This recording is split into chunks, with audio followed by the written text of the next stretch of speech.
Muito boa noite. Em São Paulo, 19 horas e 50 minutos, dia 15 de maio, pastor Genivaldo Tavares de Melo. O vídeo é o de número 102 e dei como título Crentes Arianos. Crentes Arianos. O que significa isso, pastor? Um pouco de uma dose de ironia, essa é a verdade. Vocês sabem que o termo, não é? E essa luta pela escolha, a seletividade do povo ariano, ela foi um termo criado, falado primeiramente por um francês, Gobineau. Adolf Hitler tomou esse conceito, propôs para justificar a sua luta em exterminar o povo judeu, não arianos, e o ápice do extermínio foi a Segunda Guerra Mundial, onde médicos e cientistas nazistas chegaram a tirar medidas de alemães e macacos para comparar com outras raças humanas e mostrar para a população alemã que a raça ariana era realmente superior, pois tinham menos semelhança com os primatas do que as demais raças. Gênio esse Adolf Hitler, né, que matou 6 milhões de judeus. Bem, por que tomei esse termo?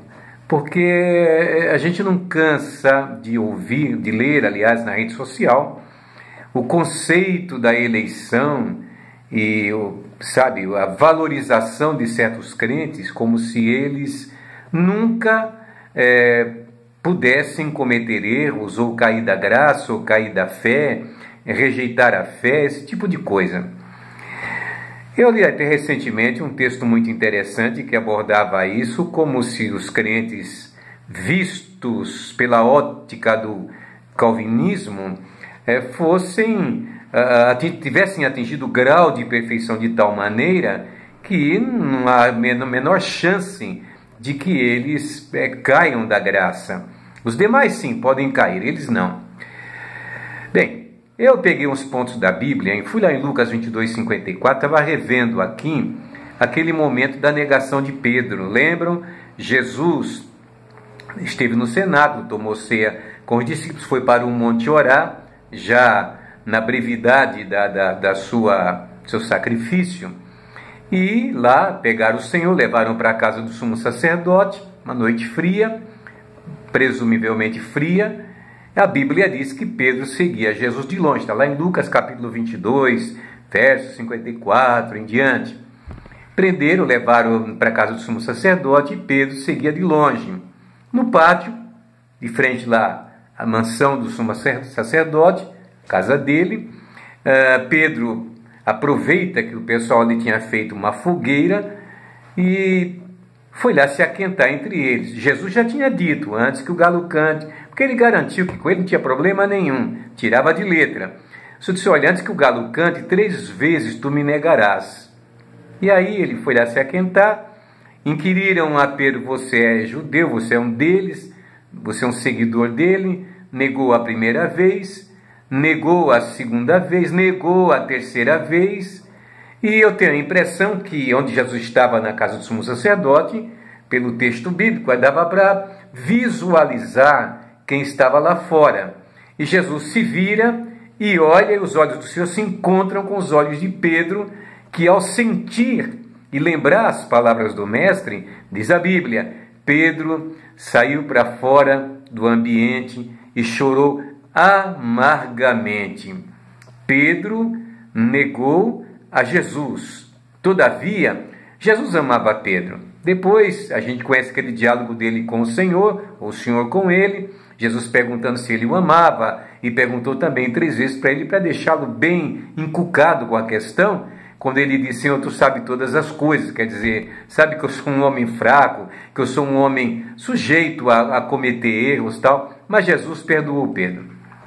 Paulo escreve para Timóteo, na segunda carta, no capítulo 4, versos 7 a 11, e ele diz algo muito interessante com relação à sua vida de apóstolo, de ministro, de seguidor de Cristo, que não se sente um ser perfeito, incapaz de errar. E ele diz o seguinte: eu combati o bom combate, acabei a carreira, guardei a fé. desde agora, a coroa da justiça me está guardada, a qual o Senhor justo juiz me dará naquele dia, e não somente a mim, mas também a todos que amam a sua vinda. Procura vir ter comigo depressa, porque Demas me desamparou, amando o presente século. Outra situação em que um discípulo, e talvez alguém diga, esse não era ariano, ou melhor, esse não era um supercrente, esse não era um eleito. Se fosse eleito, não faria isso que fez com Paulo. É verdade? É isso que você pensa? Pois bem, Paulo escreve ainda na carta aos Efésios, capítulo 6, 10 a 13, dizendo o seguinte: porque esse conselho é para quem não se sente um ariano, para quem não se sente um supercrente. No demais, irmãos meus, fortalecei-vos no Senhor e na força do seu poder. Revesti-vos de toda a armadura de Deus, para que possais estar firmes contra as astutas ciladas do diabo. Porque não temos que lutar contra a carne e o sangue, mas sim contra os principados, contra as potestades, contra os príncipes das trevas deste século, contra as hostes espirituais da maldade, nos lugares celestiais. Portanto, tomai toda a armadura de Deus para que possais resistir no dia mau e, havendo feito tudo, ficar firmes. Precisaria de conselho quem realmente não teria qualquer tipo de propensão à queda? Alguém que tenha alcançado a perfeição? Não é isso que nós encontramos na Bíblia. E aqueles 70, 80 e tantos versículos que falam da nossa segurança em Cristo, etc. tal, são bênçãos decorrentes da salvação que nós recebemos pela graça do Senhor. Pois é, a bondade de Deus é quem nos sustenta, e disso nós temos absoluta certeza. Em Lucas 12, 33, o Senhor deu conselho dizendo o seguinte: estejam cingidos os vossos lombos e acesas as vossas candeias. Por quê? Porque na hora em que o Senhor vier, não estando nessa condição, o fracasso é total. A perda do arrebatamento pode ser uma grande surpresa para muitos. O que mais? A parábola das 10 virgens, não eram isso? 5 loucas, 5 prudentes. Ah, mas as 5 prudentes, elas eram arianas, elas eram supercrentes, ou melhor ainda, elas eram eleitas de Deus, não tinham problema, jamais esqueceriam do azeite na lâmpada. Não, elas foram prudentes, foram fiéis, permaneceram fiéis, atentas aos conselhos da palavra do Senhor.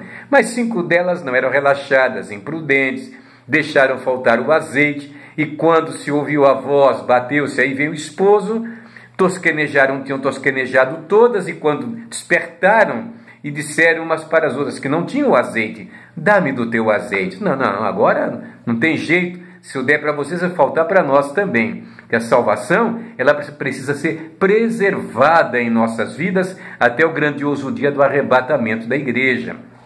Bem, por tempo, porque são 10 minutos, eu não vou nem falar tudo que a gente lê da carta aos Hebreus, as advertências, em que o autor da carta, para mim, Paulo, ele lembra aquilo tudo que aconteceu com o povo de Israel, da terra do Egito a Canaã, da peregrinação do êxodo, em que apenas 8 almas se salvaram. Foi isso? 8 apenas, porque o restante ficou prostrado no deserto. E o autor diz o seguinte: cuidado que não aconteça com vocês o endurecimento de coração, como também aconteceu com eles. Meu querido, não tem jeito. Nós temos que vigiar, fiscalizar, policiar a nossa vida em todo o tempo, porque somos rodeados de fraqueza. Não há quem não tenha as suas fraquezas. Mas, e até João diz em suas palavras, foi João quem disse, não é, filhinhos? Não temos pecado. Se pecarmos, nós temos um advogado para com o Pai. Ele é a propiciação para os nossos pecados. Então, portanto, deixe essas besteiras para lá. Tratem de andar direito como cristãos, numa vida que glorifique realmente a Deus, porque o final será feliz para aqueles que esperam o Senhor na sua vinda. Nada de negociatas, nada de comercializar os anos crentes, nada de vender aquilo que de graça recebestes, os dons, a graça, a sabedoria para pregar a palavra, mas permanecer em humildade de coração, fazendo o que precisa para glorificar o nome do Senhor. Beijo a todos, grande abraço, fiquem na paz.